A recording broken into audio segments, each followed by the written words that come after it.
Jim Bird and Richard Lindsay from Safe Harbor Financial back with us on Studio 10. Guys, good to see you. Good morning, Joe. Today we're talking about the avoidable risks that some people take, and you need to plan ahead financially. So let's start with this. How much will a retiree need to cover health care costs? That's a good question, Joe. They're saying, experts are saying it's going to cost $220,000 for health care costs in the future. But the average 401k has now, with the increase in the market lately, about $80,000 in assets on the average 401k.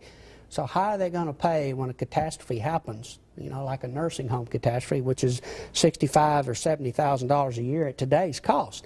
Okay. Well, the insurance companies are reacting to that, and some of the things that they're doing, they're creating products that have long-term care benefits inside of it, like life insurance. We've talked earlier in one of the episodes about long-term care that was built in a single premium life. It had life insurance and long-term care. A lot of annuities that have guaranteed lifetime income have a doubler in it if you get confined or need home health care. So the industry is reacting to that, and they're very popular right now because health care, long-term care costs is one of the major threats to your retirement money. Okay. And that's what I was talking about when I said avoidable risks at the beginning, is because you need to think about those and plan for them now so these type of things are avoidable when you get to that point. So you mentioned life insurance there a little bit. How important is that life insurance to an investment portfolio? Well, it's one of the best places to invest money now. You know, you still have all the tax advantages of life insurance. It builds up tax deferred. The death benefit's tax free. If it has long-term care in it, that's tax free too also. But life insurance is some of the most misunderstood investments in today because it's still safe and it's still guaranteed.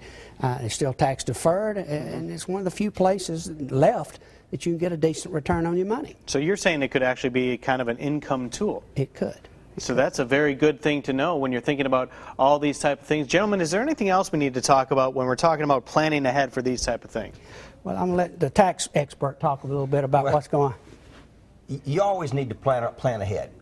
If you don't plan ahead, you know, the old saying, you fail. The idea is that if you're going to have to spend $60,000 or $70,000 a year in health care or nursing home cost, where's it going to come from? Okay, most people don't have a plan. Most people don't have enough assets to cover that. So they're going to end up selling their house. They're going to end up selling their car. They're going to quit being able to contribute to their church. All these kinds of things are going to happen to them because they just weren't ready. They didn't plan ahead. Now, healthcare costs are tax deductible, sure, but the law has recently changed, and they're only going to be tax deductible to the extent they exceed 10% of your income. That's changing, and so it's less and less of it's going to be a tax benefit. So it's like you really need to plan ahead now. You need to pay a little bit now to avoid having to pay a whole bunch later.